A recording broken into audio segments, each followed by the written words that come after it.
minha gente! Estamos chegando agora para mais uma live para a gente debater esses jogos que aconteceram agora, estreia de Série B, muita coisa aí para a gente comentar. Teve gente ganhando em casa, teve gente perdendo, teve gente empatando, times nordestinos aí fazendo a estreia na Série B. E vamos ver, né, o que vai rolar, o que a gente vai falar aí de bom, de ruins, já dá para a gente tirar alguma coisa, se foi só o primeiro jogo, tá tudo ainda muito incerto, muito em aberto, enfim, muita coisa aí para a gente falar. Já arrisca alguma coisa aí, João? Isso aqui é o famoso sextou, né? Sextou a Vera aqui. Esse aqui é uma live da sexta-feira à noite, mas é muito legal, né? Porque vai criando na galera o hábito, né? Lembrando que vai ter todo dia a live do podcast aqui da equipe nossa. E aí, quem estava acostumado a assistir as mesas redondas, esperando 10 minutinhos de fala dos times daqui, 5 minutinhos no final do programa, agora não, companheiro. Agora você tem um programa todo para chamar de seu. Então, torcedor do Náutico, que com certeza não teria nenhuma mesa redonda hoje falando, ou muito pouco, agora a gente vai ter uma live inteira sobre a estreia do Náutico, o torcedor do CSA também, a gente vai falar um pouco do CSA, e do Vitória, né? O Vitória conseguiu um empate aí, teve contratação, o Vitória contratou 2 jogadores aí, vamos falar dessas contratações, vou esperar meu amigo Vitor Vilar também se manifestar, porque... Só chega meia-noite em ponto. Ele disse que hoje é só amanhã, viu? É lobisomem. Nos bastidores ele deu só volta amanhã, então tem 15 minutinhos para ele voltar de volta aí. Eu tive o privilégio de ver Vitor Vilar sem camisa nos bastidores. Isso é um privilégio. Hoje achei que só eu que tinha esse privilégio. Só você tem o privilégio. Eu consegui ver sem camisa no Vitor Vilar, que é o galã do podcast 45 minutos. Como assim, rapaz, é o galã do podcast 45? E você, essa cabeleira bonita aí, esse cavanhaque? Não, isso aqui eu vou tirar. Amanhã eu vou visitar meus pais, depois de muito tempo, meus pais tomaram as vacinas, já estão vacinados, já teve o tempo lá dos 14 dias, vou visitar meus pais amanhã, vou fazer a barba, né? Vou arrumar o cabelo para visitar meus pais, visitar pai e manhã, bonito, né? Vou só falar uma coisa, viu? O cavanhaque não resistiu. Não, o famoso cavanhaque aí de Vilar não resistiu. A Copa do Nordeste foi meio cruel com ele. E ele abriu mão do adereço, dá para chamar cavanhaque de adereço? Como é? Eu tô meio por fora aí do... Não, o charme. Chame de charme. Mas aí, na Série B, a gente vai ter que arrumar um novo apetrecho aí para nosso amigo Vitor Vilar. Quando a gente for falar do jogo de Vitória, obviamente o Vitor vai falar com mais propriedade, mas eu assisti o jogo também. E eu acho que foi um jogo de belos gols, né? 2 belos gols aí. Isso, golaço. 2 belos gols. E tem assunto, porque eu acho que o Vitória deixou um ponto positivo, alguns pontos possíveis de serem analisados e negativos também. Assim como o Náutico, né? O Náutico teve muitos mais pontos positivos a serem avaliados, mas também teve pontos negativos e a gente vai analisar isso aqui também. Mas com certeza. A galera tá começando a aparecer aqui. Teve um cara, acho que é um JP Pereira aí, que tá perguntando assim, eu morri, foi? Por quê?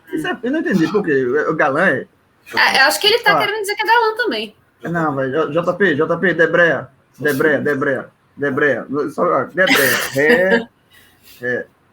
Debreia, calma. Já tem gente dizendo que o Timbu vai subir, a galera é emocionada. Aí... Tá emocionada. A torcida do Náutico tá empolgadíssimo.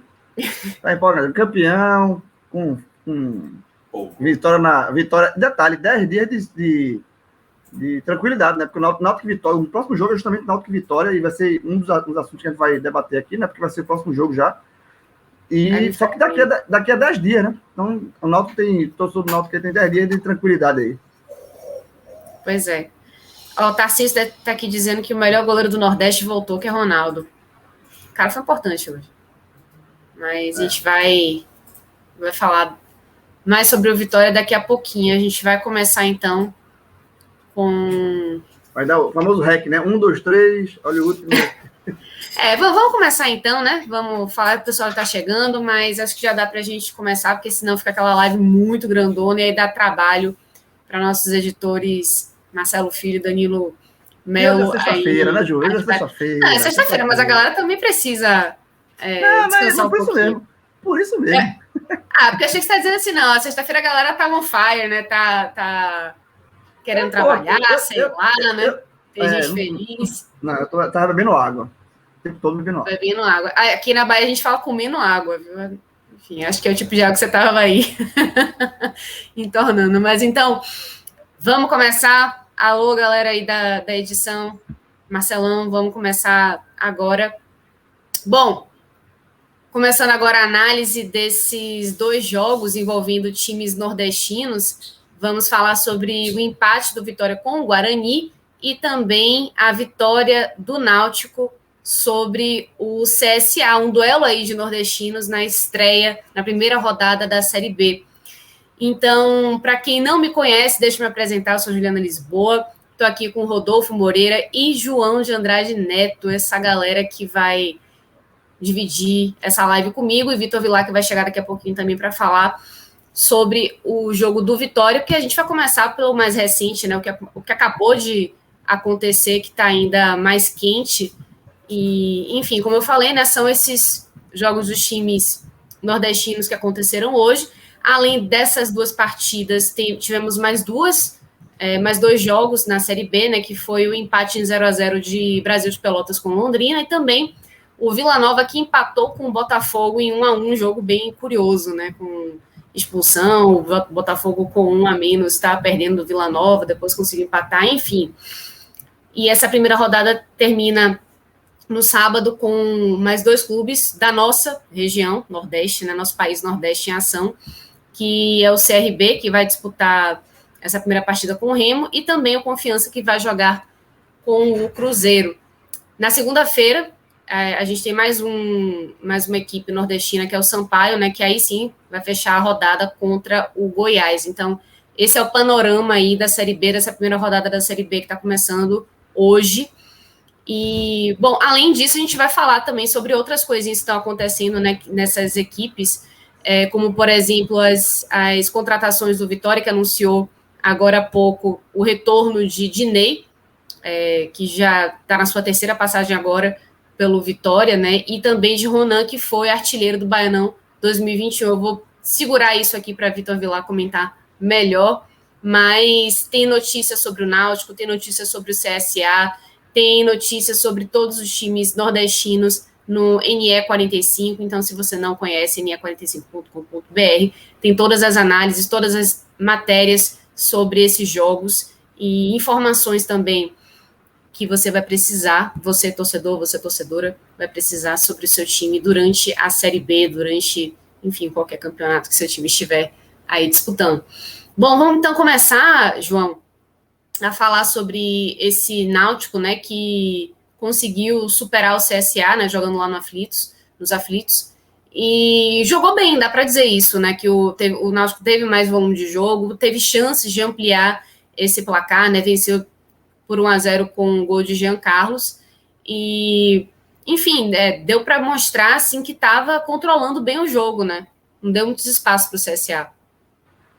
Ju, foi uma vitória muito justa, né, do Náutico, assim, foi Náutico, o primeiro tempo do Náutico eu gostei muito, assim, o primeiro tempo do Náutico foi, o Náutico amassou o CSA, né, o CSA que foi para essa partida com 4 desfalques importantes, né, é bom ressaltar isso também, o CSA não teve o Giovani volante, não teve o Bruno Mota, que foi eleito o melhor jogador do campeonato alagoano. O Bruno Mota, que o torcedor do Náutico conhece muito bem, né, fez parte do elenco que caiu para a Série C, mas está bem lá no CSA. Não teve o Gabriel, que é um jogador muito importante no CSA, polivalente, jogador muito útil taticamente, e não teve o principal jogador, que é o Dela Torre, o atacante, né? Todos esses desfalcaram o CSA, então o CSA veio bem machucado aqui para essa estreia nos aflitos contra o Náutico. Mas o Náutico, assim, se aproveitou disso, o Náutico não tem nada a ver com isso, e o primeiro tempo do Náutico foi muito bom, né? Nesse estilo de jogo de Hélio, né?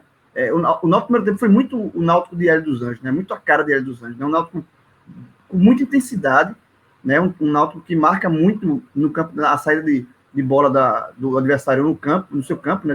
De defesa ainda, né? Um Náutico muito intenso na partida, marcando muito, assim, não deixando o pessoal do CSA respirar, os jogadores do CSA respirarem. Então, assim, E quando tem a bola, criando chance, né? Criando oportunidades, mesmo com os dois pontas, né, dos dois atacantes de lado mal, né? Eu acho que o Eric e o Vinícius não foram tão bem assim, principalmente o Eric, né? Os dois renderam abaixo, mas mesmo assim o Náutico dominou, o Jean Carlos aparecendo muito bem, finalizando fora da área, né? Outra coisa, outro jogador que também ajudou taticamente, mas também não teve uma boa partida, foi o Chiesa. Então, o Náutico conseguiu dominar. Se eu acabei de falar dos desfalques do CSA, o Náutico conseguiu se impor sobre o CSA, mesmo sem o seu trio ofensivo estar no melhor dia, né? Estavam muito bem nessa questão tática, né, de marcação, de preenchimento de espaço, mas ofensivamente, de fato, deixaram a desejar. Mas o Náutico, assim, o resumo do que eu faço no primeiro tempo foi de um Náutico avassalador, assim, que amassou o CSA, fez 1-0, né, num gol de Jean Carlos, a bola sobrou, a bola desviou, e matou o Thiago Rodrigues, foi o principal jogador do CSA, o goleiro. Fora isso, teve uma cabeçada de Vinícius, teve uma bola que Chiesa perdeu cara a cara, né, um chute de Alex Alves, que o zagueiro do CSA desviou para trás, e Chiesa não soube fazer o gol, e na sobra, Jean Carlos também perdeu. Então o Náutico poderia, no mínimo, ter descido para o vestiário 2-0, assim, seria um placar mais justo, né? E foi um Náutico de intensidade, um Náutico muito bom. Um Náutico que, esse Náutico que jogou com da forma como jogou, com a cara de Hélio, é um Náutico que dá esperança, de fato, para uma Série B. Porém, é um estilo de jogo que requer muito da parte física. E aí vai para o segundo tempo. E aí é um ponto que o Náutico não passou susto no segundo tempo, de fato, mas aí no segundo tempo eu elogiei muito o primeiro tempo, e agora eu vou deixar o segundo tempo para fazer as pontuações negativas, e depois o Rodolfo vai dar a opinião dele, para ver se concorda ou não. Mas assim, o Náutico no segundo tempo, ele administrou, né? Mas passou sempre aquele risco, mesmo administrando o jogo sempre ficou à mercê de um empate, assim, uma bola bamba, um contra-ataque, alguma coisa assim. O Náutico sempre se colocou em risco. Por quê? Porque o Náutico não matou o jogo. É um problema que o Náutico tem desde o Pernambucano. O Náutico foi assim na semifinal contra o Santa Cruz. O Náutico dominou o Santa Cruz completamente, mas levou um gol, né, um gol contra, e ficou sob o risco ali. No último, teve a última bola, poderia ter ido para os pênaltis, seria uma injustiça tremenda, mas o Náutico se colocou nesse risco porque não matou o jogo. Nas finais contra o Sport... João, deixa eu só te interromper aqui para dizer que isso é o que um dos nossos espectadores está falando, né? Humberto Cunha disse assim, ó, o Timba para subir tem que aprender a matar as partidas. E é bem isso que você está falando, né? Tem que aprender a entender o contexto do jogo e forçar mesmo, né? Matar a partida para não correr riscos, né? Como você estava falando. Exatamente. Assim, não se pode dar chance para o adversário. Se você está com o adversário nas cordas, você tem que matar o adversário, tem que nocautear o adversário. E o Náutico não fez isso mais uma vez. E nas finais contra o Sport, o Náutico foi muito superior ao Sport no primeiro jogo e no segundo. Mas o que aconteceu? A final foi para os pênaltis. O Náutico poderia correr o risco de perder um título merecido, justíssimo, porque não matou. Né? Muito mais no primeiro jogo. No segundo jogo foi muito mais mérito de Maidana, que salvou a bola em cima da linha. Tá? Mas o fato é que não matou o jogo e colocou o título sob risco para decidir nos pênaltis. E contra o CSA, a mesma coisa. Então o CSA em nenhum momento ameaçou a vitória do Náutico, porque a atuação do CSA foi muito ruim. Mas aquele negócio, 1-0, uma bola bamba poderia estar, a gente tá analisando aqui um empate injusto, né, com uma bola bamba, porque o Náutico não matou o jogo. Esse é o primeiro ponto da minha crítica com relação ao Náutico, que é uma crítica antiga. E a segunda é uma crítica de longo prazo, que é vislumbrando a longo prazo. Por quê? Porque esse estilo de jogo de Hélio, que eu gosto, repito, eu gostei muito do primeiro tempo, mas é um tipo de imposição que requer muito do time, exige muito fisicamente. Assim, é um time que requer demais. E o Campeonato Brasileiro é um campeonato de 38 rodadas, é uma maratona longa, não é um campeonato espaçado como era o Pernambucano. O final passou dias e dias sem jogar, assim, nós só tinha o Pernambucano, então tinha como se os jogadores se recuperarem. Na Série B, não. Na Série B vai ser jogo em cima de jogo, vai ter uma hora que vai ser jogo em cima de jogo. E esse tipo de estilo de jogo, ele requer muito físico dos jogadores, e isso vai fazer o quê? O Náutico vai perder, vai ter que rodar elenco. E para rodar elenco, faltam peças. Sabe assim, eu acho que os dois atacantes liberados que eu falei, Vinícius e Eric, são os dois jogadores muito... E o próprio Hélio dos Anjos falou isso pra gente na entrevista que deu exclusiva pro podcast 45 minutos, que está no nosso feed, que assim, todos os jogadores se desgastam muito com esse tipo de jogo. E o desgaste vai fazer, naturalmente, que o rendimento deles caia. Então, o Náutico vai precisar contratar atacante de lado para rodar, vai precisar contratar jogador para o meia para rodar, sabe? O Náutico precisa, de fato, de contratação, porque o Náutico tem um time, ok. Se fosse um campeonato curto, ok, mas não é. Então, esse time do Náutico talvez não seja o suficiente para um acesso, mesmo com um time bem treinado, porque, repito, é um tipo de jogo que requer muito do físico de todo mundo. Então, é necessário contratar, porque o Náutico inicia uma Série B bem, como um dos candidatos ao acesso, a gente colocou isso também no nosso videoguia, mas talvez a falta de peças possa colocar isso em risco. Então, assim, vai custar muito caro. Quanto custa um acesso? Quanto custa um acesso para o Náutico? Né? Quantos milhões estão em jogo aí? Então, o Náutico realmente tem que ir no mercado investir para que o plano de Hélio dos Anjos, que vem dando certo até agora, ele não passe a dar certo por falta de peças. Então, esses são os 2 pontos que eu tenho a observar. O Náutico tem que aprender a matar o jogo, e ficou claro, mais uma vez, que vai precisar contratar para rodar esse elenco. Beleza, antes de passar a palavra para você, Rodolfo, vou só falar uma coisa assim, gente, eu não estou mais loura, eu troquei a luz, tudo a luz, né? A luz aqui do quarto, porque na verdade, aqui uma coisinha de bastidores, né? A luz queimou e eu fiquei com preguiça de trocar. E aí eu peguei um abajur desses mais longos e aí pronto, né? Foi o suficiente aí para dar essa valorizada nos cabelos. Então, não estou mais louro, não, mas é bom saber que a luz está boa. Tá ainda mais galega, né? Tá mais loura. Pois né? Deu uma valorizada aí no louro de farmácia.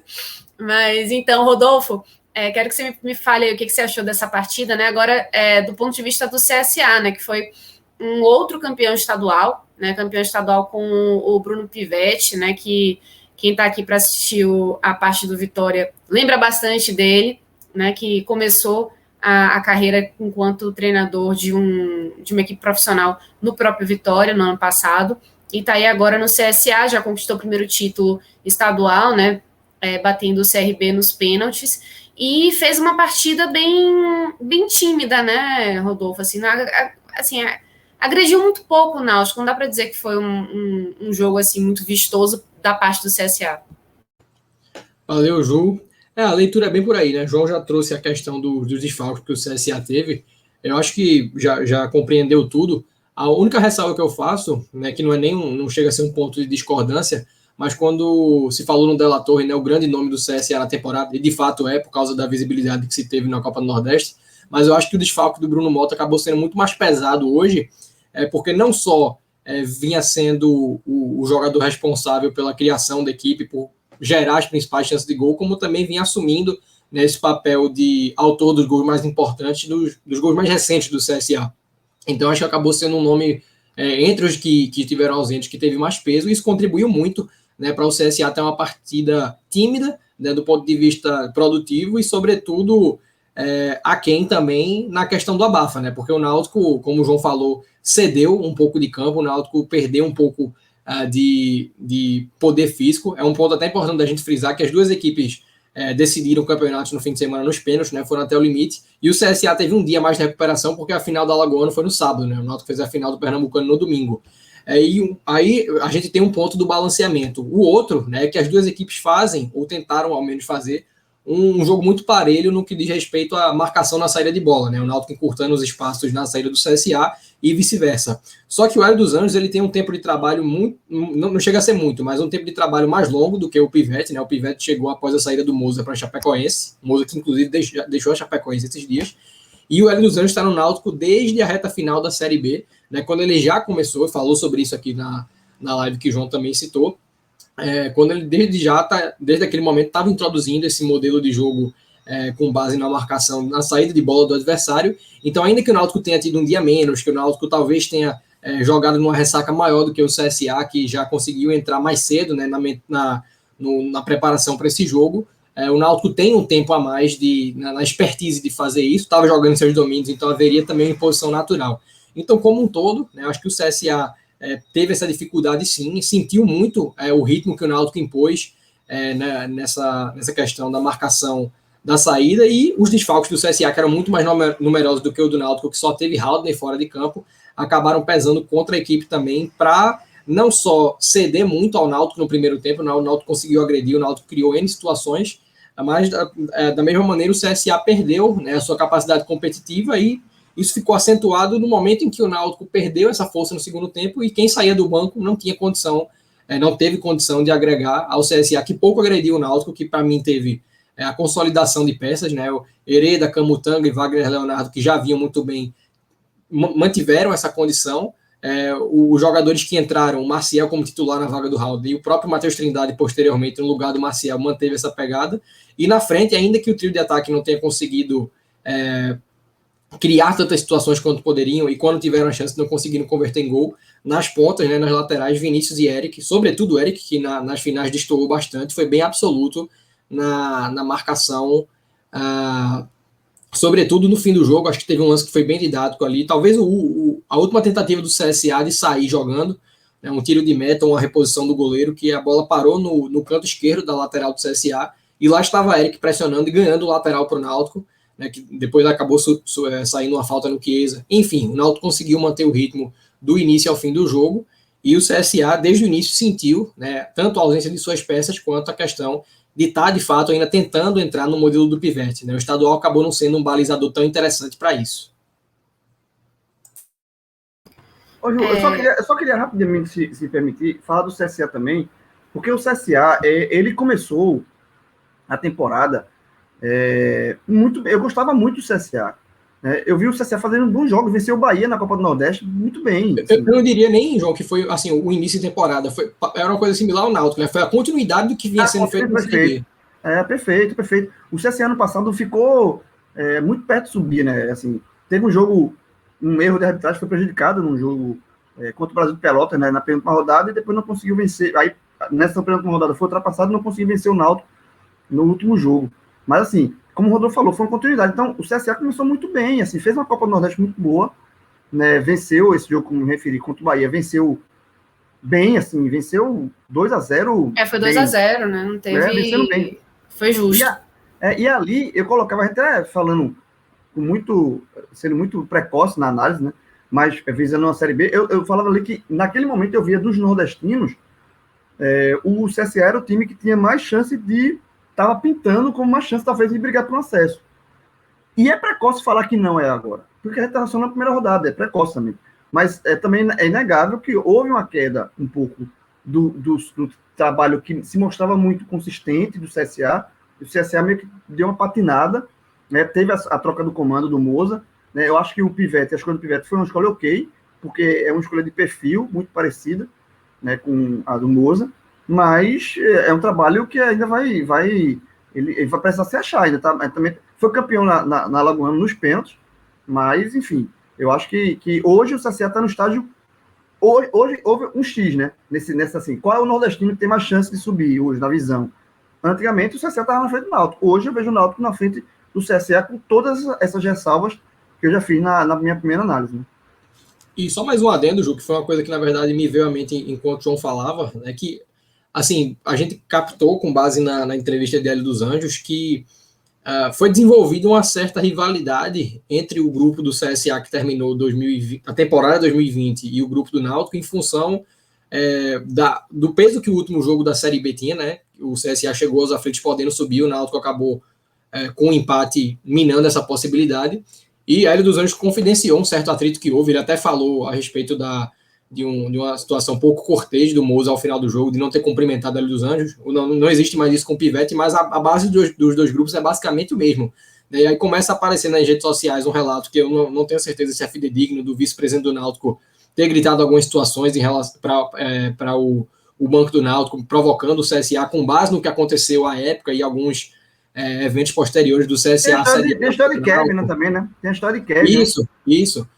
Então, assim, foi um jogo que é muito, assim, até perigoso falar se, de fato, foi um motivador para essa partida. Mas talvez tenha sido um aspecto a ser explorado por Hélio dos Anjos, no motivacional desse jogo, não porque faltasse motivação ao Náutico, mas evidentemente, assim, você vem de um título, né? O Náutico teve essa semana visitas ao prefeito, o Náutico teve todo o elenco envolvido em alguns eventos que assim, foram publicamente divulgados, então não é uma semana comum na preparação de um atleta para uma partida de futebol. Então, de repente, esse pode ter sido até um gatilho, né, que tenha feito o Náutico entrar em campo como entrou, absolutamente impositivo sobre o CSA. Pois é, bastidores aqui das equipes nordestinas a gente tem sim. Inclusive, essa entrevista que rolou aqui no podcast 45 com o professor Hélio foi sensacional. Foi um negócio assim que pautou, inclusive, a imprensa, não é mesmo?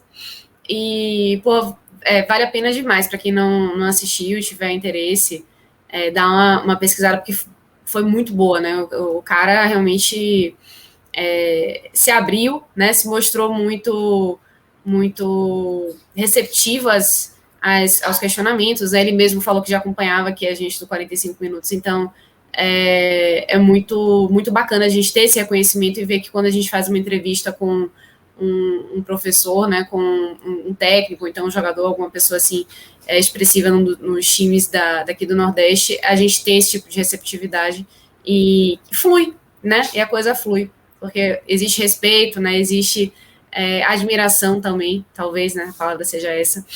Mas, ó aqui, João, Vinícius Xavier falando assim, João tendo uma opinião precoce, quem diria? É o que eu falo sempre, é o que eu falo sempre. Ninguém nunca vai poder dizer que eu sou engenheiro de obra pronta.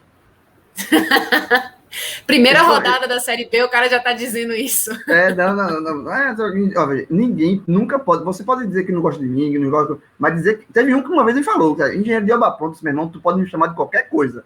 Mas engenheiro de obra pronta, por favor. E só para encerrar essa questão do Hélio, da entrevista, né, que ele deu pra gente, ele mesmo retweetou no Twitter dele, ele usou o Twitter para elogiar a entrevista, foi muito legal, assim, a entrevista.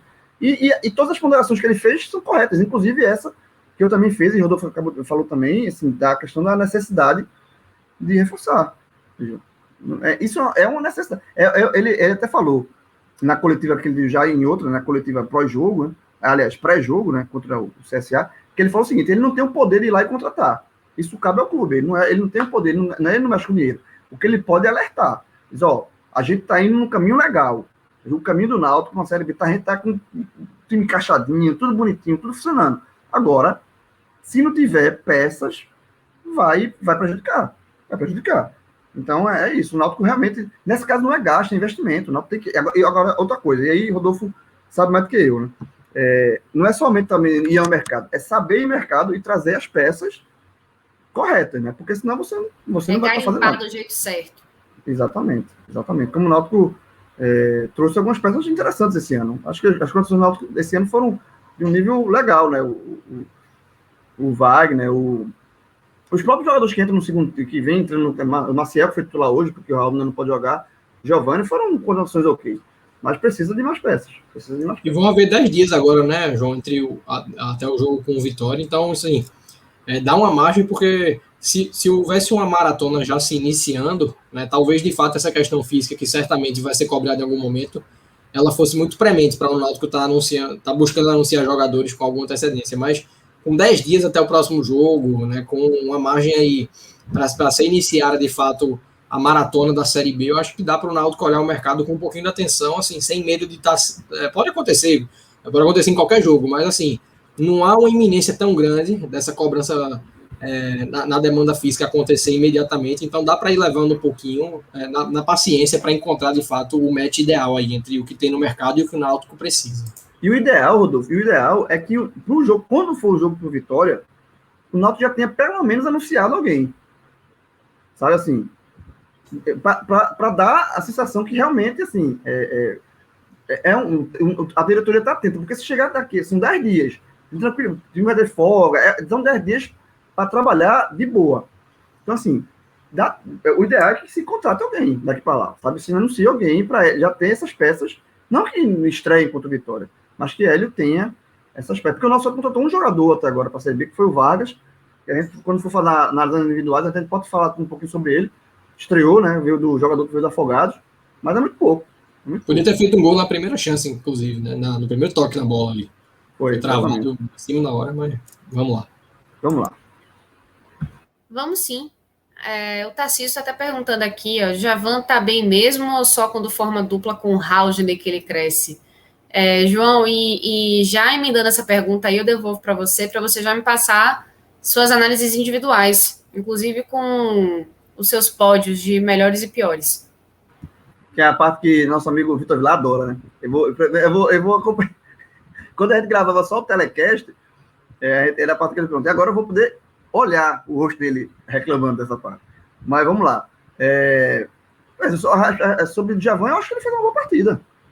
Ele não ficou abaixo, não. Eu acho que ele é um jogador importantíssimo, porque é o volante de maior pegada do Náutico, né? Rodney e hoje, no caso, Maciel, são volantes que saem mais, né? E o Djavan não, é o cara que é o cão de guarda ali no meio do campo. Eu acho que ele fez uma boa partida, sim. Né? Mas, vamos lá, para análises individuais do Náutico.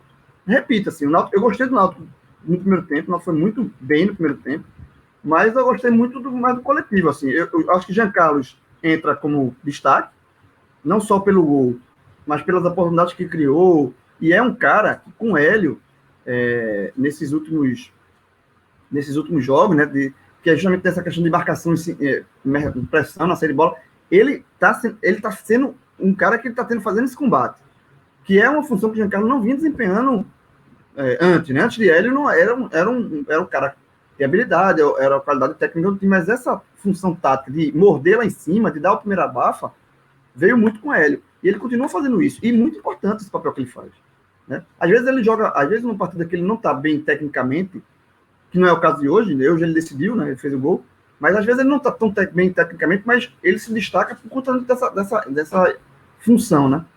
De campo. Então, eu acho que hoje aliou as duas coisas, ele continua fazendo essa função e tecnicamente ele decidiu. Então, para mim, o Jean Carlos entra aqui como figura positiva da partida. Gostei também de Brian na lateral esquerda, e depois terminou o jogo na lateral direita, muito também por conta disso, desse retorno, é um cara que dá esse...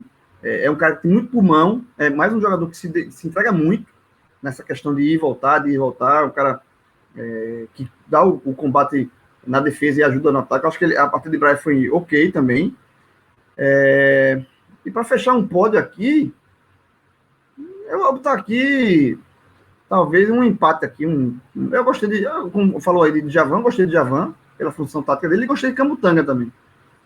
Mas assim, repito, não é nada. Tirando o Jean Carlos, melhor, se você olha e salta os olhos assim, fácil, você pisa Jean Carlos.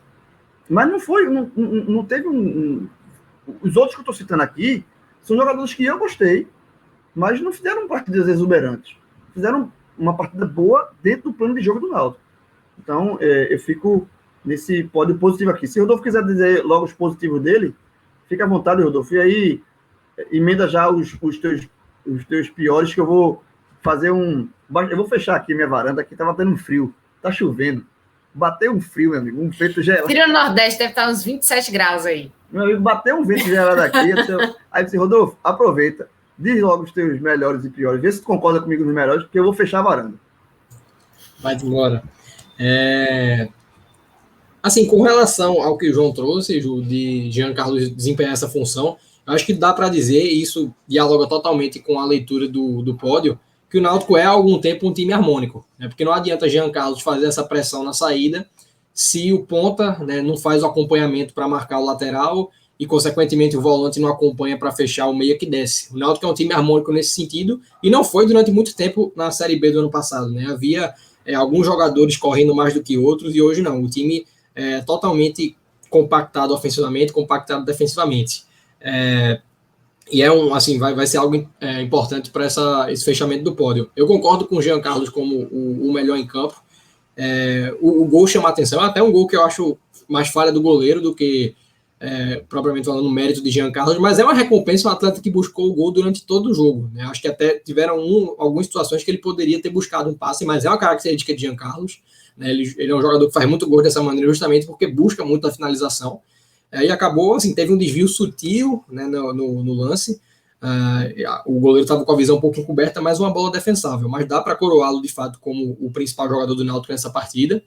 Eu vejo o Camutanga acima de Brian na leitura do jogo, porque eu acho que Camutanga foi absoluto em todos os sentidos. Né? Camutanga fez conduções, Camutanga, inclusive, chegou muito perto de ter uma condição clara de gol numa jogada construída por ele, que ele chapelou o adversário. Exatamente, ia ser um golaço, né, de Camutanga. Ele foi passar aqui ali. Foi quase cirúrgico, né? Ele construiu tudo, assim, um pouquinho da afobação, que eu acho que ele ficou em dúvida se soltava a bola para Chiesa ou se, de fato, tentava um recurso para a finalização. Mas ele fez isso ao longo de toda a partida, que é uma característica muito mais de Wagner do que de Camutanga. Wagner que também teve bem. Mas eu vejo Camutanga à frente nessa partida. Em terceiro, Brian, tá? Eu só inverto essa ordem aí, porque Brian vem sendo assim, uma presença em todo o campo, né? Justamente pela facilidade que ele tem não só subir pelo corredor, mas como também fazer essa construção diagonalmente, e como ele sobe em diagonal, facilita muito que ele esteja fechando espaços quando a bola não está, propriamente falando, no corredor esquerdo. Como um todo, eu acho que foi uma atuação muito satisfatória do Náutico, né? Como o João falou, não foi uma partida brilhante, né? O Náutico não fez um jogo plástico, o Náutico não fez um jogo muito coletivo, mas o Náutico fez um jogo de muita entrega. Então, até para fechar um pódio negativo, fica complicado, porque não teve, da mesma forma que faltou um cara para sobrar na atuação, não teve ninguém que comprometeu a partida, ninguém que teve o potencial comprometedor do jogo. Eu acho que o trio de ataque, como um todo, teve abaixo, né? Chiesa perdeu um gol claro mais uma vez, né? Que é uma situação que vem acontecendo com alguma frequência. Ele vive um grande momento, mas em paralelo tem perdido alguns gols. Vinícius é um atleta que, assim, a gente sabe que tem uma limitação, sobretudo na finalização, né? Ele fez alguns gols no Pernambucano que até subiram bastante a questão da média anual dele. Mas não é um jogador com essa característica, e hoje eu acho que, até pela entrega que ele teve na final do Pernambucano, estava um pouco abaixo, ou então perdeu rapidamente a capacidade física. E Eric, ainda que para mim tenha se recuperado das duas finais abaixo que ele fez contra o Sport, né, não gostei dos jogos dele na final, e hoje para mim foi o melhor entre os três, ainda peca muito na tomada de decisão, né, e muitas vezes esse pecado dele assim, resulta em um prejuízo imenso para o Náutico na possibilidade de criação de jogada. Então eu fecharia com um trio de ataque, porque para mim faltou. O Náutico, João falou a respeito disso, né, teve questionamento a respeito disso, da incapacidade do Náutico de finalizar suas partidas, de liquidar adversários que muitas vezes já estão nas cordas. Então para mim fica esse enfoque negativo para jogadores que não estão mal, né, mas precisam de um pouco mais de capricho para poder consolidar ainda mais esse momento positivo do Náutico.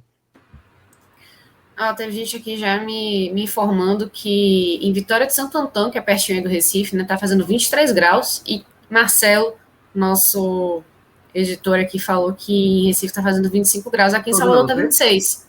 Tá frio, pô. E quando se você bota um vento aí de noite, rapaz, aí complica mais, né? Aqui em Salvador tá menos frio, tá fazendo 26, mas aqui em casa pelo menos tá ventando. Então... Tá batendo vento. E aqui a gente uma varanda aqui, bate o vento aqui aquele vento. Aqui na nuca. Na juba. Pronto, mas João, pode me dar os seus piores, e depois eu vou pedir para vocês darem uma análise também dos melhores e piores do CSA, se vocês tiverem assim, algum nome que salte os olhos, ou então que tenha chamado muito a atenção para o bem e para o mal. Vamos lá, do Náutico, eu já falei aqui do atacante, o ataque foi rendeu abaixo do normal, Chiesa perdeu um gol que poderia dar uma tranquilidade maior para o jogo, mas assim, ele perdeu esse gol, mas no mais ele fez o papel dele, aquilo. Todo jogador do Náutico tem um comprometimento tático, mesmo quando ele está rendendo baixo, ele é um time que está nas mãos de Hélio. Então, Chiesa perder esse gol, pode até entrar aqui por conta desse gol, mas fora isso, não fez uma partida assim. Taticamente ele foi bem. Agora, para mim, assim como citei Jean como único, assim, melhor em campo, claramente, você fácil indica Jean, no lado negativo, pior, na minha visão, claro, eu digo o Eric. Eu acho que Eric, ele tem uma coisa que, eu acho que Eric, muitas vezes, ele, sabe, esse negócio de não definir, não matar o jogo, não definir, eu acho que Eric, muitas vezes, ele resume isso. Porque ele é um jogador, um atacante, que ele não consegue definir as jogadas. Sabe? Ele limpa, aí ele não arrisca, ele não bate, ele não chuta, ele abre, ele amarra a bola. Ele tem muito disso, sabe? Quer cavar uma falta, não dá sequência. Então, Eric é um jogador que tem uma habilidade boa, é um jogador que eu já gostei muito, quando o Eric surgiu, e Vilar tá aqui, quando ele entrar, ele até pode comprovar com isso, que o Eric até jogou no Vitória depois. Pô, e quando o Vitória contratou o Eric, Vilar perguntou, aí Eric. Aí era só elogios, eu era fã de Eric quando o Eric surgiu. Porque é um jogador que eu vejo muito potencial, é muito habilidoso, sabe assim. Mas ele tem um problema de definição de jogada, sabe? Então, eu acho que Eric é meio que um espelho, resume um pouco desse Náutico, que é um bom time, mas não consegue, vence os jogos, mas podia vencer com mais facilidade. Então, o Eric é um cara que ele tem um potencial, mas ele devia mais caprichar mais nas finalizações, definir melhor as jogadas, ele pinteia muita bola. Então, eu acho que Eric foi muito abaixo. Acho que foi o pior do Náutico, dos jogadores que entraram, foram titulares, né, do começo. Eu acho que Eric é o pior. E aí, para fechar, também concordo para fechar esse trio aí, acho que Vinícius também foi abaixo. Mas também nada muito abaixo, nada que comprometesse, não. O único jogador que eu realmente não gostei, olha assim, não gostei, que em algum momento eu xinguei, porque o cara não gostar, em algum momento você tem que xingar. Porra, alguma coisa assim, pronto. O único que eu xinguei no jogo, em algum momento, foi Eric. Então, Eric entra aí como o meu pior, por conta até do xingamento do lado do torcedor durante o jogo. Beleza. Alguém aí, Rodolfo, do CSA, para você analisar mais especificamente? Alguém que vale a pena dizer que foi bem ou foi mal? Ju, eu acho que é uma partida muito carente, né, de um protagonista mesmo. Eu acho que o Thiago Rodrigues, assim, quando falhou no gol, mas em outros momentos que foi exigido, conseguiu tá à altura até do padrão de qualidade dele, é um bom goleiro. Mas como um todo, assim, até em função do que a gente discutiu, é uma partida muito pobre de iniciativa, né? Não é, nem só de protagonismo, mas de iniciativa mesmo, sobretudo em função da grande quantidade de coadjuvantes no elenco que começaram o jogo, né? Os grandes nomes do CSA não estiveram presentes, e faltou essa pessoa, esse atleta que buscasse a responsabilidade de tentar conduzir o CSA para uma reação após o gol tomado, ou então de, ainda no 0-0, tentar sair um pouco daquela pressão incessante do Náutico. Então, fica difícil você mencionar, além do goleiro, alguém que pudesse ser destacado positivamente. E na lista de quem teve abaixo, acho que muitos e muitos nomes, né? Sobretudo, defensivamente, eu acho que bateu muita cabeça no começo do jogo. O próprio lance do Chiesa é uma evidência dessa. Então, não dá nem para fechar um pódio. É quase que o time inteiro, né? Acho que os suplentes também não agregaram.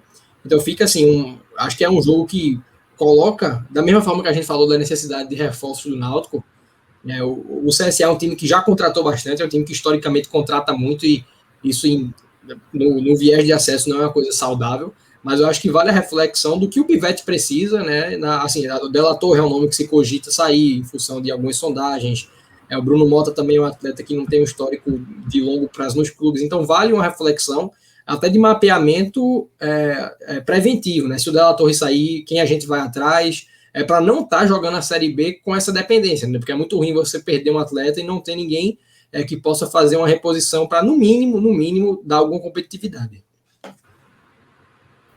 Gil, só para completar, o CSA, de fato, foi uma partida muito, muito fraca. Eu acho que eu destaque só o goleiro, só o Thiago Rodrigues, que fez, apesar do gol, né, bola desviou e tal, mas ele impediu um placar maior. O Náutico poderia ter vencido um placar mais elástico aí. O Norberto começou até bem, fez um cruzamento, talvez uma das poucas chegadas do CSA no primeiro tempo, mas depois também caiu como o resto do time. E eu acho que é isso, assim, o Barco Túlio, muito fraco no ataque. Enfim, eu acho que o CSA, essa parte daí, talvez... veja só, e aí o pessoal fala que eu sou zigoto, né, que eu falo... Vou dizer agora, veja, é a primeira rodada, né? Mas eu arrisco a dizer que vai ser a pior apresentação do CSA em toda a Série B. Porque se o CSA jogar pior do que isso, pior do que jogou hoje, assim, vai ser rebaixado. Veja, se o futebol do CSA, e não é, mas se o CSA não fizer nada melhor do que isso que jogou contra o Náutico, vai ser rebaixado. Então, eu estou dizendo aqui, na primeira rodada, que assim, eu acho que a lista de piores jogos do CSA na Série B, a estreia contra o Náutico vai ser lembrada, porque o jogo foi muito ruim. Muito bem, achei taxativo, gostamos. Inclusive, daqui a pouco vira meme, daqui a pouco vai sair... Agora tem... O pessoal guarda um trecho e aí vai me cobrar depois, né? Agora não tem já estão cobrando, o Alberto Cunha dizendo, o CSA subiu, pronto. E só um ponto também, eu vi muita gente pedindo também nos comentários sobre o Wagner, né? Que foi o estreante do Náutico, que a gente falou rapidinho aqui. Foi muito tímido, assim. Ele substituiu o Jean Carlos, entrou com 20 e poucos minutos. Assim, teve uma chance, mas assim, não dá para avaliar muita coisa. Né? Chegou a finalizar 2 vezes, né? Teve a bola que foi travada e teve uma outra que acho que ele até se precipitou em buscar o gol, porque tinha condição de desenvolver um pouco mais, bateu prensado para fora. Eu, pelo América, joguei amistoso contra ele no Campinense, que ele foi muito bem, mas assim, num momento de pré-temporada, entrou no monitoramento, mas até teve uma saída precoce do Campinense. Eu acho que é um jogador que chega assim, para realmente composição de elenco. É muito difícil elenco, exatamente. E desenvolva a ponto de brigar por uma titularidade, ou que seja mais do que um reserva útil em certos contextos. Que jogador para jogar pedaço de jogo, né? Finalzinho do jogo ali, pedaço de partida, finalzinho ali, é isso. A atuação dele foi tímida e vai ser jogador para pedaço de jogo. Muito bem. Esgotamos, então, o primeiro jogo que a gente vai analisar, Náutico e CSA, né, essa vitória do Náutico por 1-0 na primeira rodada do Brasileirão. Já posso chamar o homem, posso chamar Vitor Vilar para se juntar aqui à equipe? Estou ansioso. Eita, então pronto, vamos lá. Vitor Vilar, se achegue. Vamos, então, aí. Com esse sofá. Tamo junto aí para mais uma madrugada comentando a Série B, né? Primeira de 38 rodadas. Vamos lá. Vilar sem o cavanhaque. Sem o cavanhaque. Ô, João, dica aqui, ó. Comprei uma tiara. Peraí, mas a costeleta tá aí, mostra aí. A costeleta permanece. Jovem, peraí, tu fizesse isso, peraí, calma, vai, peraí. Eu vou botar aqui rapidinho. Você me provocou. Faça uma tiara aí também, cara. Vai ficar massa nesse cabelo aí, tá show de bola. A gente tem que dar uma ajeitada aqui. E a costeleta segue. A cavanhaque saiu, mas a costeleta tá aqui ainda. A costeleta. O cavanhaque tem um resquício de estilo aí. Aqui, ó. Comprei, jovem. Muito bem. Aqui, ó. Comprei. Vê só. Ó, o charme. Que homem, meu Deus. Essa parte aqui não vai pro podcast, não. Eu tô com. Aí, rapidinho, agora. Tá vendo aqui, ó? Aí faz assim, ó. Presta atenção. Aqui, ó. Ó. Rapaz, que estilo! Rapaz, que estilo! Entendeu? É porque eu tenho tirado porque eu ia ver o Ju tá em casa e tal. Mas aqui, ó. Amanhã eu vou chegar no casa dos meus pais assim. Tá ajeitado, pô. O cabelo tá ajeitado. Cara, cabelo crescendo na pandemia, a gente tem que dar um jeito, né, velho? De não ficar caindo na cara. Tiarinha, 3 contos. 3 contos a tiara. A minha foi Juliana que comprou. A minha eu comprei por 3. O presente da mulher. Não lembro quanto foi, não, mas enfim. É isso aí. Ó, Thiago Minhoca, você fique na sua, viu? Porque Thiago Minhoca tá aqui com inveja de vocês, dizendo que nem com a tiara o cabelo fica arrumado. Mas eu discordo. Eu acho que vocês dois estão muito apresentáveis. Vou mandar para você uma Fortaleza, um pacote de tiara, lá para Fortaleza.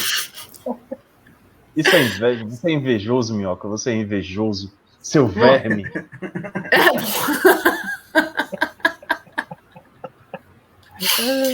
Bom, vamos seguir, então. Atenção, edição. Vamos falar Atenção, edição. Vamos retomar agora.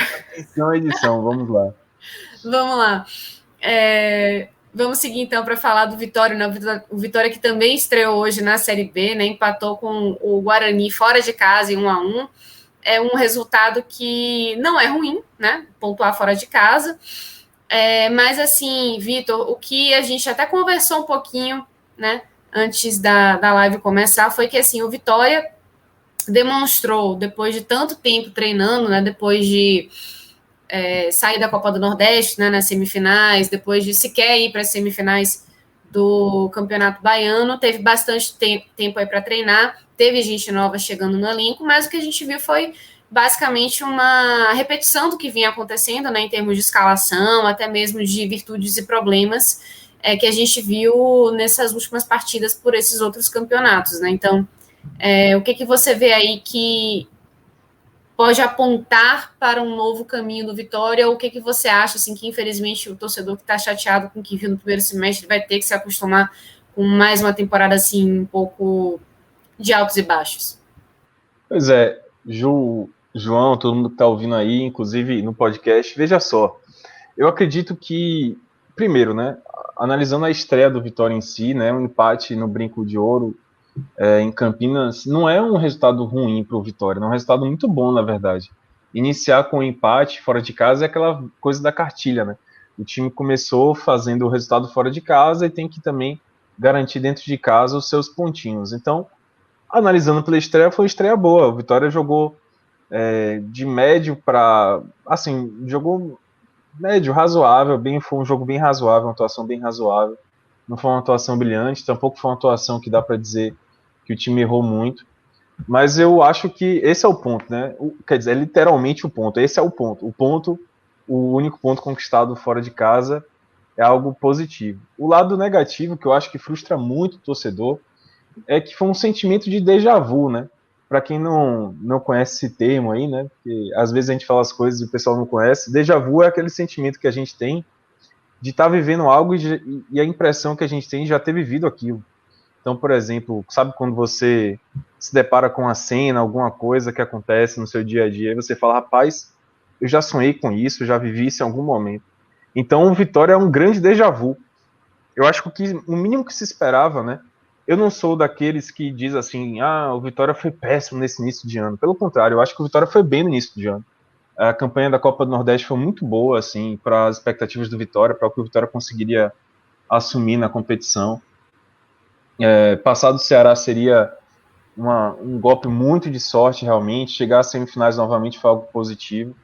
A Copa do Brasil, o Vitória tá aí, né? Vai enfrentar o Internacional. Então, o Vitória foi ok nesse início de ano. Revelou jogadores importantes e tal. Tirando o Baiano, né? O Baiano não O dá para ponto dizer que não negativo foi uma decepção, o porque ponto, tinha condições de passar de fase, e até pelo elenco, que mesmo com um elenco muito jovem, né, de garotos de base, a gente já tinha conversado aqui que ainda assim o nível técnico era superior a de várias equipes, né, e que poderia sim ter chance de passar, mas eu entendo o que você está dizendo e concordo até esse ponto, pelo menos.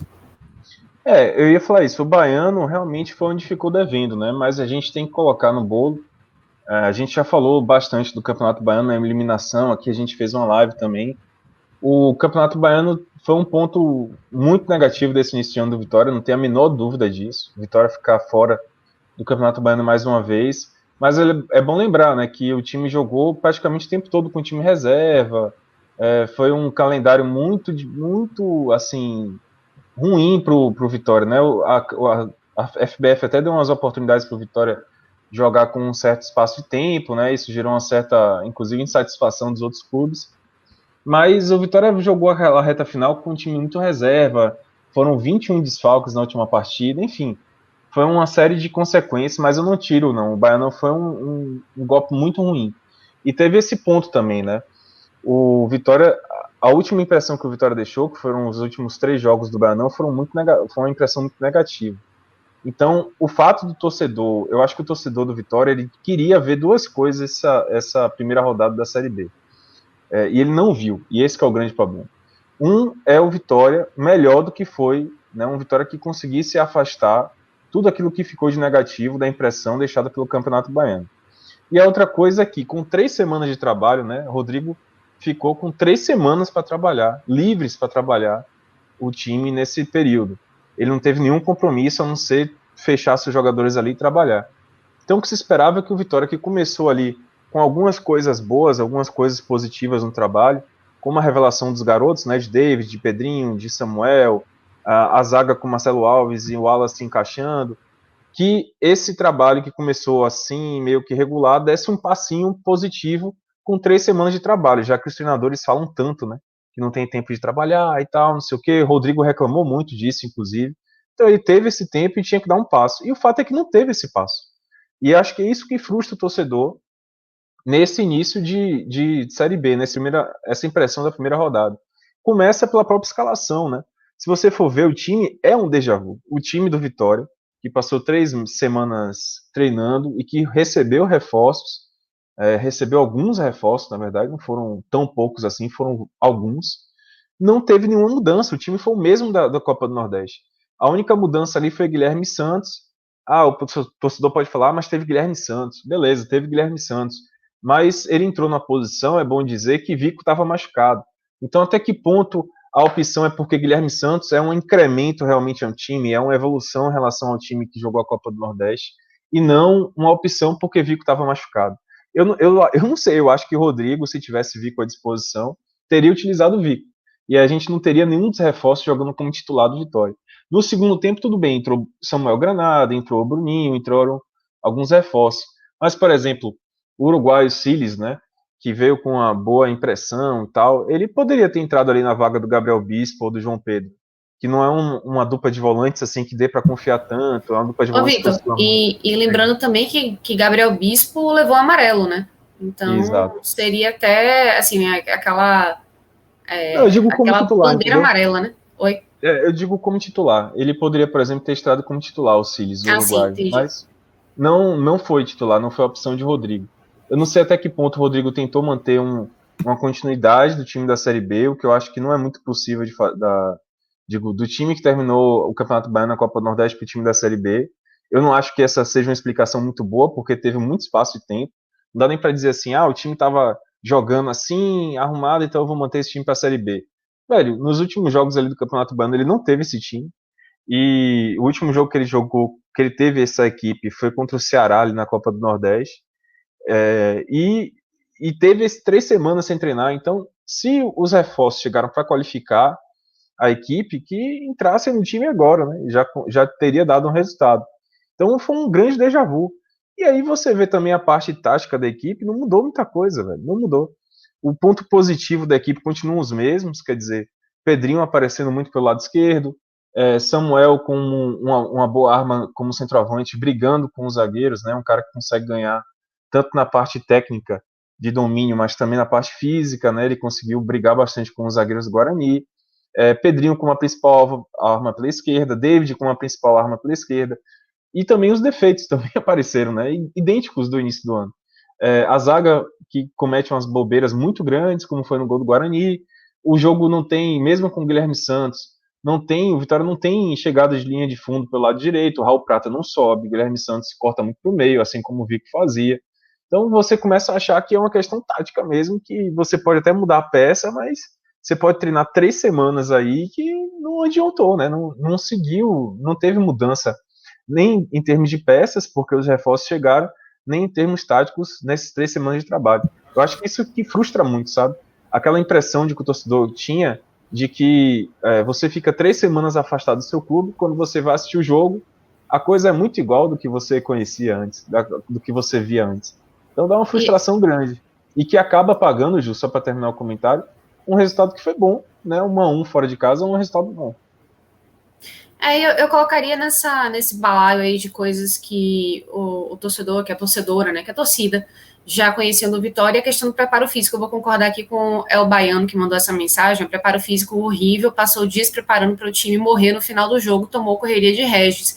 É verdade, né? O preparo físico do Vitória, né? Óbvio que a gente está falando aí de atletas com uma média de idade mais baixa, tá com condicionamento aí devendo, né? E a gente já via isso em partidas do Campeonato Baiano, em partidas, principalmente do Campeonato Baiano, mas também partidas na Copa do Nordeste, que o Vitória perdia bastante intensidade no segundo tempo. Era aí quando já estava mais cansado, que aí as falhas começavam a acontecer. E se tivesse começado o jogo bem, né, tivesse aberto o placar, normalmente era um momento que se chegava a um empate, né, e começava aquela ansiedade toda, né, para reverter um momento ruim e de repente correr atrás de um prejuízo, sendo que você tinha saído melhor no início do jogo. Então, é algo também que eu destacaria como o preparo físico do Vitória ainda devendo. Mas, Esse é um Vitor... ponto importante também, porque o Vitória, antes do jogo, o Rodrigo Chagas deu entrevista e falou que o Vitória, por conta dessas 3 semanas que ele teve de trabalho, o Vitória ia para o jogo num auge físico e tático, e técnico, na verdade. Ele falou, na parte técnica, melhor que a gente poderia ter, e na parte física também. Só que não se viu tanto assim essa parte física, né? Falando do jogo especificamente, para a gente poder falar do jogo, né? Porque eu fiz uma leitura inicial mais resumida do que foi a partida. Eu acredito que o Vitória começou melhor, acho que esse é um ponto importante. O jogo começou me lembrando até um pouco o que foi aquele jogo do Ceará, que o Vitória conseguiu marcar, né? Quer dizer, o time do Guarani, quando tinha a bola, o Vitória abafava rapidamente, roubava e conseguia atacar. Então o Vitória conseguiu criar várias oportunidades dessa maneira, né?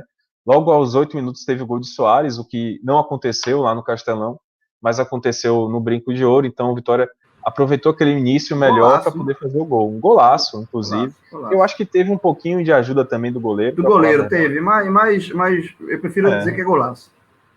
Foi um golaço, porque Soares pegou de perna esquerda, a bola fez uma curvinha antes de ir pro gol. Foi um gol, um chute bonito, né? Mas o goleiro deu aquele toquinho assim de. Foi com mão mole. Mão mole de alface. E aí, na verdade, ele deu uma temperada assim no gol de Soares, que para ele ser bonito. Então eu acho que o Vitória começou melhor o jogo, só que aí depois a gente foi vendo exatamente aquilo, né? É como eu falei, é um déjà vu. O Vitória começou a fazer os mesmos erros de sempre. Então, caiu a parte fisicamente, né? Caiu muito fisicamente, na verdade. Ainda no primeiro tempo, acho que o Vitória começou a dar muito espaço para o Guarani, começou a dar muito campo para o Guarani. E aí os erros de defesa começaram a aparecer, né? Como a gente fala o tempo todo, Vitória tem uma defesa que, se você começar a dar espaço, o time adversário começar a chegar, eventualmente vai ter uma falha de defesa e um gol pode sair. E foi assim que aconteceu o gol do Guarani, né? O Vitória já vinha caindo, já vinha recuando, teve ali uma outra chance com o Samuel, que o Samuel deu um chute super esquisito, que ele estava escorregando, mesmo assim, pegou na bola e pegou bem, o goleiro... Exatamente, ele escorregou e chutou a bola, parece que ele fez por querer. E conseguiu, né? Teve uma jogada também de Soares interessante, que ele saiu carregando, assim, protegendo a bola de uma maneira até com muita técnica, na verdade. Soares até jogou muito bem no primeiro tempo. E aí ele conseguiu chutar também, o goleiro defendeu. Então o Vitória continuou tendo algumas chances, mas o campo mesmo era do Guarani. E aí teve aquele lance, né, que foi... Eu tentei rever esse lance várias vezes para identificar de fato de quem foi a falha.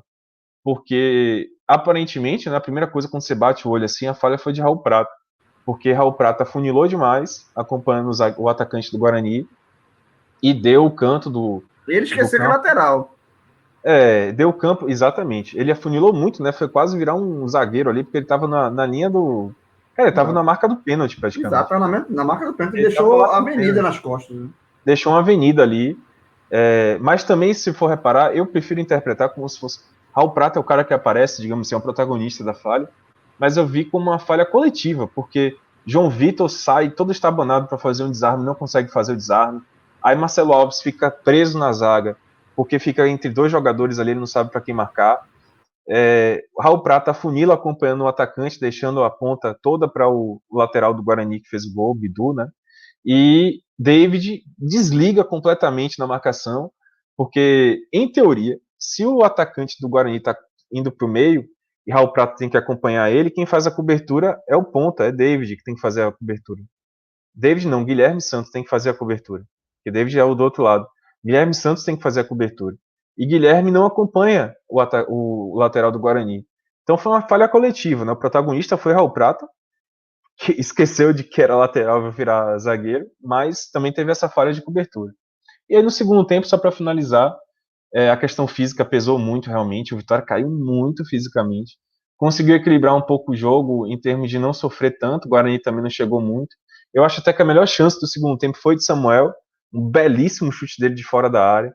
Cara, ele chutou muito bem, na hora eu falei assim, gol, não é possível, porque a bola ia na direção da coruja, assim, só que por um detalhe foi para fora. E o Vitória conseguiu equilibrar, mas faltou talvez o principal jogador do Vitória no jogo, que foi Soares, que logo no início do segundo tempo já dava para ver que ele estava morto, estava aguentando mais nada. O próprio Samuel também caiu um pouquinho de produção, né, de força, David, todo mundo caiu muito fisicamente o Vitória, e aí o jogo se arrastou até um empate mesmo, que acabou sendo bom para o Vitória. Antes da gente passar para os destaques individuais, que eu sei que você gosta muito, Vitor, que você fica esperando assim, nossa, cadê esse momento maravilhoso aí? Eu tô aqui esperando, só queria ver, eu vou ver pela primeira vez, ver a reação.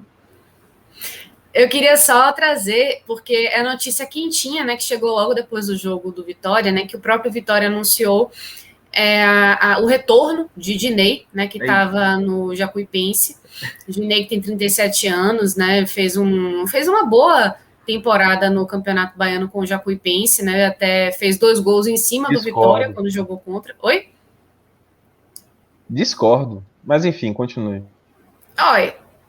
Falando de uma pessoa aqui que acompanhou o Baiano de perto, eu acho que ele não fez uma má temporada, não. Eu achei que ele foi bem, sim. E tá trazendo o Ronan, que foi o artilheiro do Campeonato Baiano, que é uma aposta também, né? Ele tem 26 anos, foi campeão baiano junto com o Atlético de Alagoinhas. Eu não lembro quem foi que falou que a gente não fez podcast sobre o final do Baiano, mas a gente teve matéria especial aí sobre as finais, né? Final inédita do Campeonato Baiano, e que aí levou o Vitória até contratar esses 2 jogadores, né? Tanto Dinei como Ronan, para essa temporada na Série B. Então, queria que você falasse aí, Vila, o que você acha dessas contratações? Vila, que é um... Fala aí, João. Desculpa. Eu só queria... a palavra de Vila, mas eu só queria dar uma pincelada rápida sobre essas contratações. Primeiro que você lembrou muito bem, a final do Campeonato Baiano, ela fez com que o Vitória, pela primeira vez, vai ter que disputar uma pré-Copa do Nordeste. Justo. Vitória vai ter que disputar uma pré-Copa do Nordeste porque a final foi entre 2 times do interior.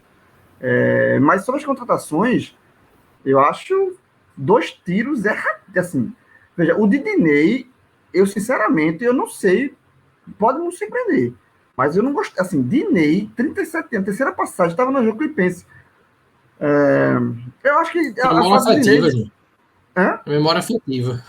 Eu acho que não tem muita justificativa para Dinei, não, velho. Assim, eu acho que Dinei vai disputar uma Série B. Detalhe, a Série B, que é a maior, que é o slogan dessa Série B, e é verdade. É a maior Série B de todos os tempos. É a Série B com nível assim, mais difícil. A Série B. Eu acho que Dinei, veja, talvez queime a língua, mas assim, eu não vejo, antes da contratação, se for assim, eu não vejo sentido.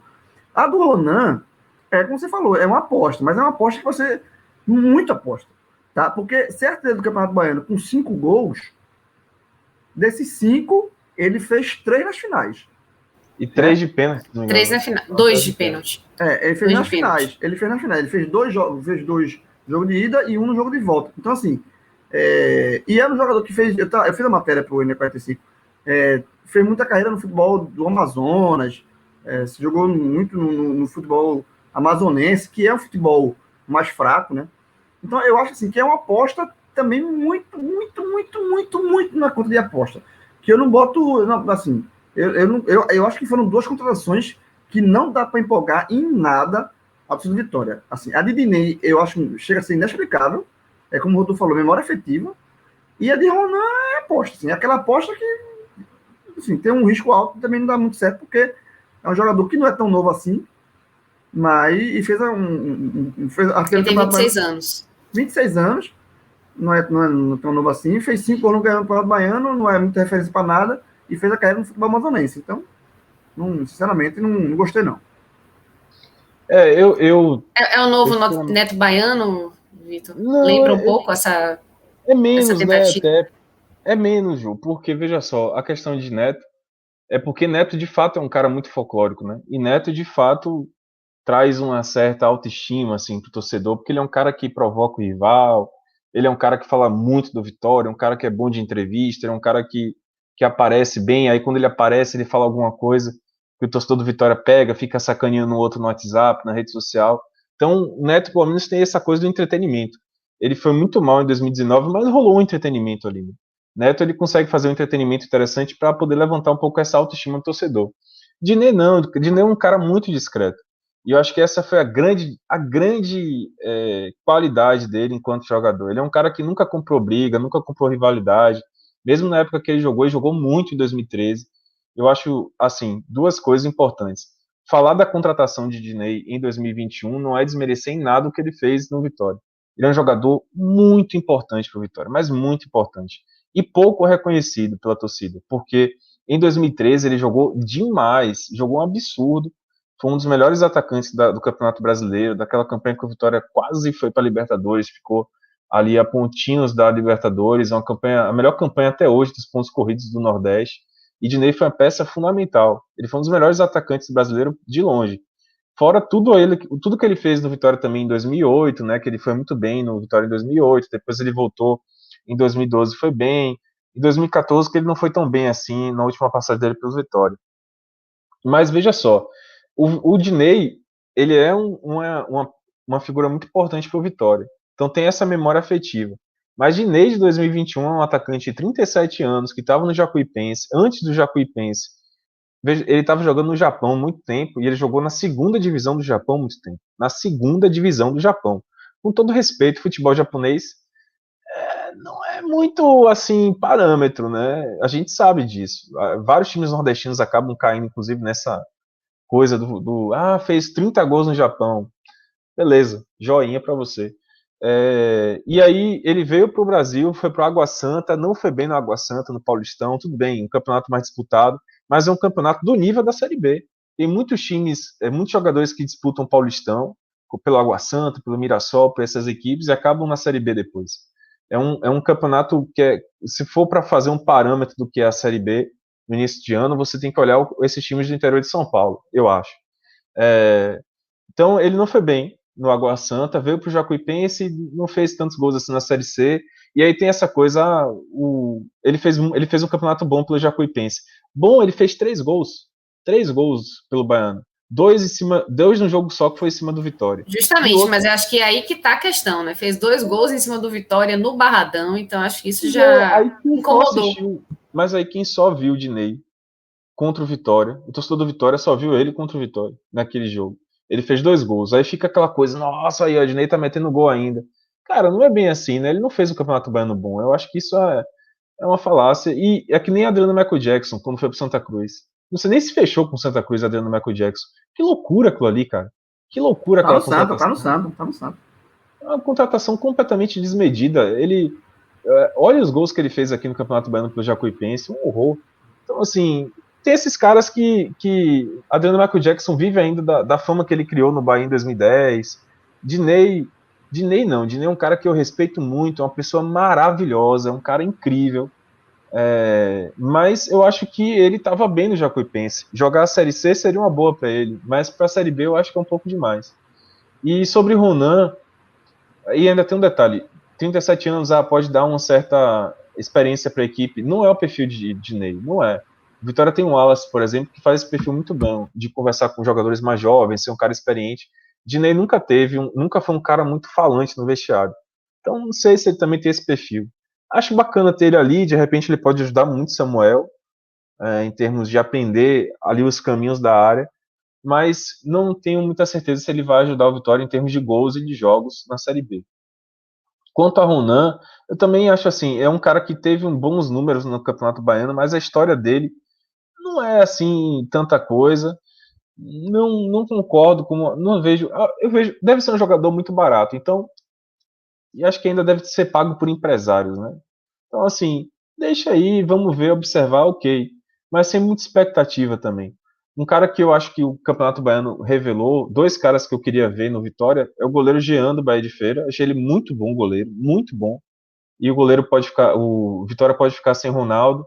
Eu acho que Jean poderia ser uma opção. Acabou indo para o Jacuipense, veja só. E também o Pedro Neto, ponta direita do Bahia de Feira. Muito bom jogador. Eu acho que é aquilo, né? Ronan apareceu pelos números e Pedro Neto pelo futebol. Um cara veloz, chega à linha de fundo, consegue driblar, vai bem no 1 contra 1, consegue arrumar um espaço mesmo na linha de fundo. Eu iria nessas 2 apostas para tirar do Baiano. Dinei e Ronan, não sei. Bom, passando agora para falar um pouco desse jogo, Vitor, que você já falou, né, basicamente, que foi um jogo com muito déjà vu, né, coisas que você já viu antes, e as mesmas peças aparecendo naqueles mesmos momentos e as mesmas coisas acontecendo depois do intervalo, né, o rendimento físico caindo, aquelas falhas e desatenções acontecendo, mas, de qualquer forma, chegou a hora, velho. Chegou a hora do top 3 do bem e do mal. Eu vou ser sucinto. Eu achei que o melhor em campo foi Soares. E também é um déjà vu isso, porque Soares foi o melhor jogador do Vitória na reta final do Baiano. Ele não só jogou muito bem, na verdade, desde o Ceará, né? Do jogo contra o Ceará, ele foi titular lá no Castelão e fez um bom jogo. E na reta final do Baiano, ele foi um cara muito importante também. Vitória sentiu falta dele no jogo contra o Fluminense. Ele pegou Covid, se não me engano, e aí ficou fora do jogo. Então, Soares foi o melhor em campo, mesmo não tendo jogado bem no segundo tempo, mas ele foi fundamental no primeiro. Gostei também do jogo de Marcelo Alves, o zagueiro, voltando de lesão e fez uma boa partida, muito seguro. bem pelo alto, bem por baixo, né, sem errar o bote. Acho que ele sentiu muita falta de Wallace. E também eu iria colocar Pedrinho, porque ele foi o principal peça ofensiva do Vitória durante Mas o o jogo. Cristalzinho não deu pra Mas ele, foi fez aquela expulso. besteira de ser expulso, né? Foi expulso, né? Muita gente disse que. Muita gente falou que foi injusta, né? Eu achei que o amarelo dava conta ali. Não achei que ele foi para machucar, não. Enfim. Ele furou a bola. Ele foi com muita vontade para poder mandar pro lateral e furou a bola, subiu a perna na cabeça do cara, nem vi tocando muito. Mas aí o árbitro, como não tem VAR, chegou lá e aplicou vermelho. Eu achei injusta a expulsão, mas mesmo assim vamos tirar ele desse pódio. E aí para fechar o pódio eu colocaria Samuel. Gostei da partida de Samuel.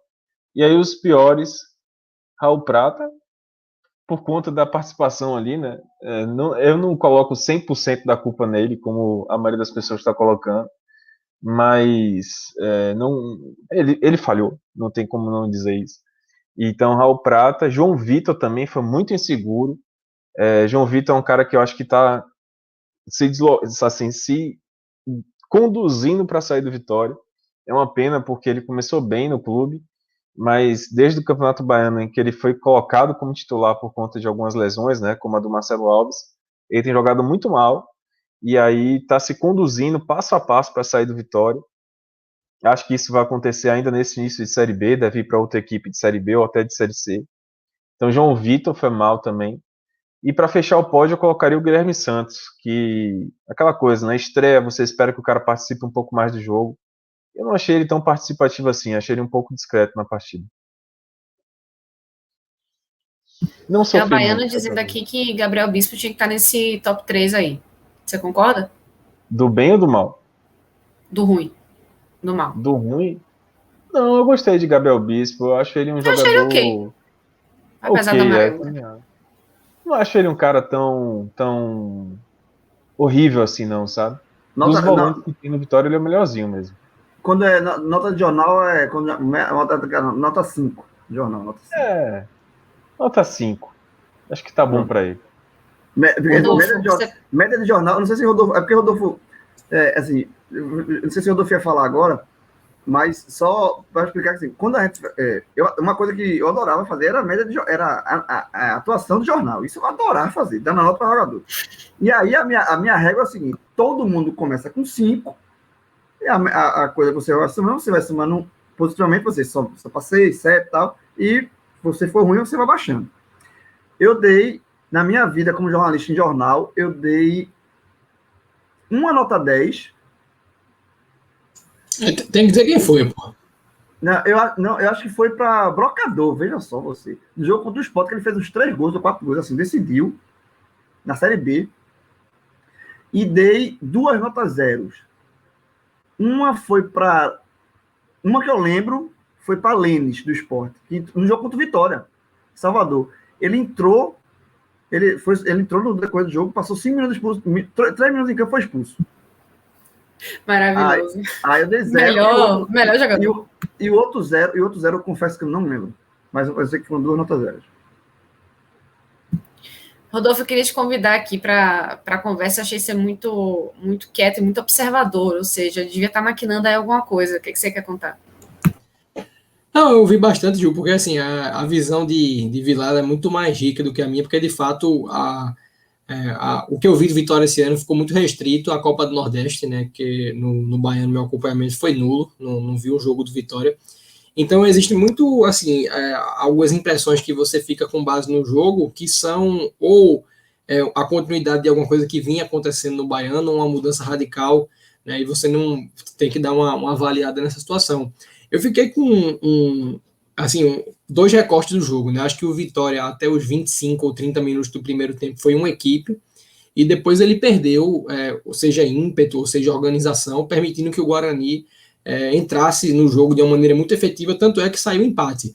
Mas até aqueles 30 minutos, me chamou a atenção, primeiramente, o que o Vitória conseguiu a nível de organização defensiva, né, de fechar os espaços do Guarani. O Guarani que tem um treinador recém-chegado praticamente, né, Daniel Paulista mal teve tempo de treinar, mas ainda assim é uma equipe com seus valores individuais, é uma equipe com um legado do Campeonato Paulista. Então isso é um mérito do Vitória, né? O fato do Vitória ter conseguido jogar anulando o Guarani e chegando ao ponto de abrir o placar, criando situações efetivas de gol.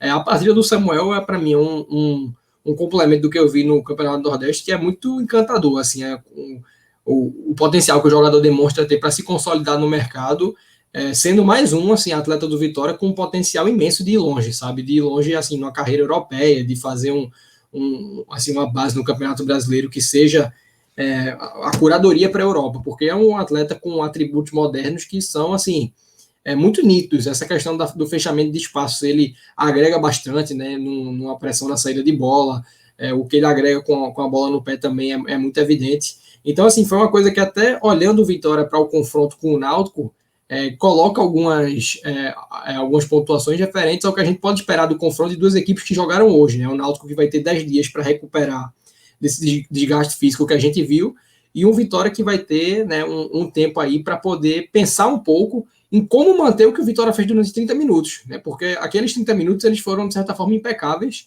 e ainda que tenha havido um prejuízo em função do gol sofrido, né? O Vitória, de repente, poderia, com um pouco mais de uma manutenção de algo próximo àquele futebol, ter saído vitorioso.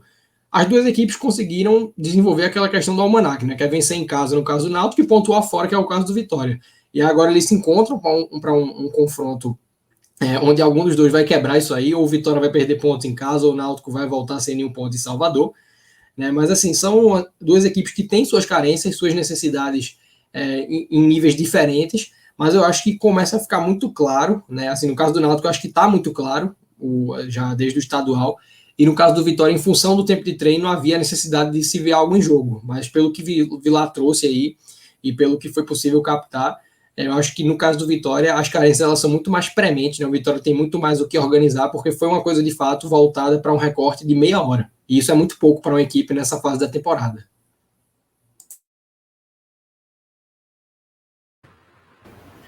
Doutrinou. Só sobre rapidamente sobre esse jogo, que está muito longe ainda, mas eu acho que o confronto, né, esse clássico nordestino entre Náutico e Vitória, que fizeram 2 jogos horrorosos ano passado na Série B.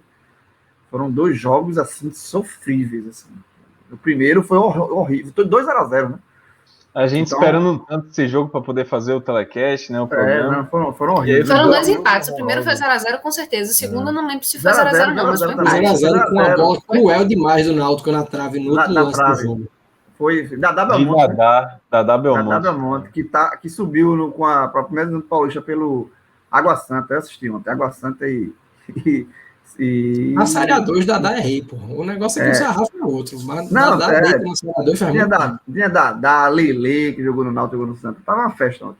Mas, enfim, sobre Náutico e Vitória, esse Vitória e Náutico, tá longe, mas, assim, o retrato hoje é que o Náutico pode ir conquistar pontos em Salvador, sabe? Eu acho que o Náutico, como o Roda falou, o Náutico hoje está no estágio à frente do Vitória, sabe? Assim, é um Náutico que a gente vai ver como se comporta jogando fora. Detalhe, vai ser o primeiro jogo fora do Pernambuco do Náutico no ano, porque o Náutico só teve o Pernambucano para jogar, não teve Copa do Nordeste, né? Não teve Copa do Brasil e jogou o Pernambucano. Então vai ser o primeiro jogo do Náutico fora, cruzando a fronteira do estado, né? Então tem isso também, tem que ver como é que esse time vai se comportar no jogo fora do estado e tal, no ambiente que ainda que a gente está, infelizmente, está se acostumando, não tem torcida, mas é um jogo diferente por conta disso. Mas eu acho que, tirando esse aspecto, eu acho que o Náutico hoje pode muito bem pontuar e até mesmo vencer o Vitória, porque eu acho que o Náutico está num estágio hoje de tecnicamente, de comando, de time organizado, está na frente do Vitória. Então, eu acho que vai ser. Eu espero que dessa vez a gente tenha um jogo bom pela frente, Náutico e Vitória. Mas eu acho que o Náutico é só essa curiosidade para ver como é que o Náutico vai se comportar fora de Pernambuco. Coisa que a gente não viu esse ano ainda. Mas eu acho que o Náutico hoje está no estágio à frente e pelo menos o empate, eu acho que o torcedor do Náutico pode esperar. E o Vitória é um desafio. E para o Vitória é o outro lado, né? O Vitória vai ter um desafio interessante. Porque esse Náutico hoje é um Náutico forte. Né? Então, para o Vitória, para saber em que estágio está esse novo Vitória que está se organizando, O Náutico vai dar para o Vitória um teste bem interessante para se ver. Por isso que eu acho que vai ser um jogo legal. Eu acho que é bom salientar também que, assim, o Náutico, eu concordo, assim, eu tô gostando desse time que ele tá conduzindo nesse momento. Eu vi o jogo, inclusive, com o CSA, eu acho que tem jogadores ali muito interessantes, mas o Vitória é um time mais testado do que o Náutico, né? O Náutico é um time, como você falou, que vai cruzar pela primeira vez a fronteira. O Vitória já enfrentou equipes de Série A esse ano, inclusive, né? Equipes de um patamar acima dele. E foi bem. Ganhou do E Bahia, por venceu exemplo. inclusive, né? Venceu o Bahia no clássico, né? Na própria Copa do Nordeste. Exatamente. Enfrentou o Bahia, ganhou, né, no próprio Barradão. Enfrentou o Ceará, né, e fez um jogo razoável até determinado momento. Mais uma vez, essa história dos 30 minutos aí, né, lembrando. Então, o Vitória tem alguns jogos difíceis nesse campeonato. Enfrentou, inclusive, da própria Série B, né, como o CRB e tal. Então, o Vitória tem jogos difíceis já enfrentados nesse ano, um time mais testado. Talvez isso possa contar, assim, né? Eu não sei, eu tenho um pé atrás com esse Náutico ainda por causa disso, porque ele não foi um time ainda muito testado. É um Eu time acho que que nem jogou conte Copa muito, do Brasil. eu acho que conte Né? muito. Eu acho que É um, conte muito. é um time que nem jogou Copa do Brasil, né? Eu acho que isso é muito complicado. E aí tem que ver também como é que vai ser o calendário do Vitória, né? Justamente por conta dos jogos da Copa do Brasil. Acho que a manutenção desse ritmo do Náutico, se acontecesse, sobretudo com tradução e resultado, seria surpresa até para quem faz o Náutico no dia a dia, para ele dos Anjos, para os atletas, numa visão realista, porque assim é um modelo de jogo que João vinha destacando isso na análise do Náutico, que exige muito fisicamente, que exige muito cognitivamente, porque a concentração ela tem que acontecer durante toda a partida, e isso falhou muitas vezes, né? Tanto que o Náutico vinha tomando muitos gols no fim do jogo, ou então no final do primeiro tempo, na volta do intervalo, então sempre em momentos que havia margem para essa baixa de concentração. E além disso, é um elenco curto, né? É um elenco que tem assim um gap considerável quando se tem uma lesão, uma suspensão. Então eu acho que isso aí vai pesar para o Náutico cedo ou tarde. Talvez não nesse jogo com Vitória, talvez não na terceira rodada, mas cedo ou tarde, a não ser que o Náutico consiga fazer uma atuação de mercado aí muito cirúrgica para trazer reposições, não necessariamente à altura, mas com condição de fazer o suprimento quando necessário. A tendência é que o time sofra com isso nesse campeonato e é algo que, como você falou, não foi testado, né? Então, no momento que isso for colocado à prova, caso o Náutico não passe no teste, ele vai ser obrigado a encontrar alternativas que talvez ainda não tenham sido sequer pensadas, né? Como jogar se o Náutico não tiver Vinícius e Eric, porque hoje o time carece de pontas reservas. O Náutico não jogou de nenhuma outra maneira, além com os 2 pontas abertos esse ano. Então existem muitos ICs aí na questão do Náutico, e eu acho que como você trouxe, é uma questão de tempo, né? Talvez essa cobrança não venha nessa segunda rodada, mas cedo ou tarde ela fatalmente chega.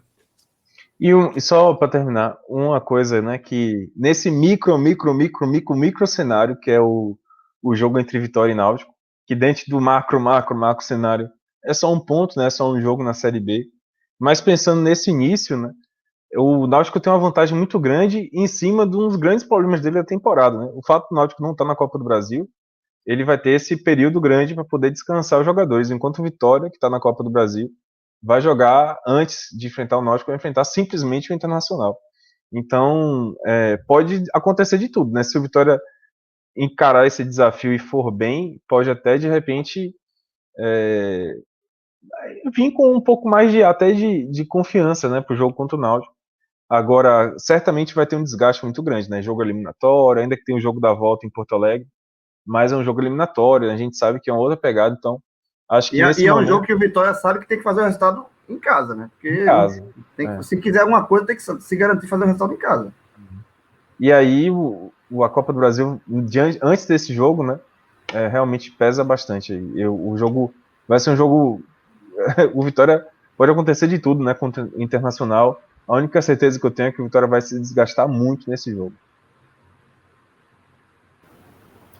Muito bem, a gente passou aqui por Náutico e CSA, Vitória e Guarani, já estamos aí fazendo previsões para a próxima rodada, né, que vai ter Náutico e CSA, Vitória e Náutico. Então, muito pano para manga aqui para essa live. Rodolfo, tem uma pessoa aqui pedindo um beijo. Olha só. Opa! Essa aí eu vou fugir, hein? Se Lara grande. Ainda bem que a patroa tá dormindo nessa hora. É que ela viu a visão toda. Ela viu. Teve outra essa semana que ela viu inteira também, mas essa aí eu tenho que fugir. Ouvi rumores de que o Rodolfo foi o galã do podcast 45 minutos. Pois é. Irmão, olha só. É melhor. Sexta-noite, pedindo um beijo na bochecha, 1h, já viramos. A noite é criança, jovem. Veja só, se eu tivesse entrado na live pós-título, né, no estado que eu tava, era beijo para todo mundo, mas por enquanto não. CSA, no enfadado do jeito que foi, não é suficiente, não. Pois é. Então, queria só... 1h é suficiente, né, Rodolfo?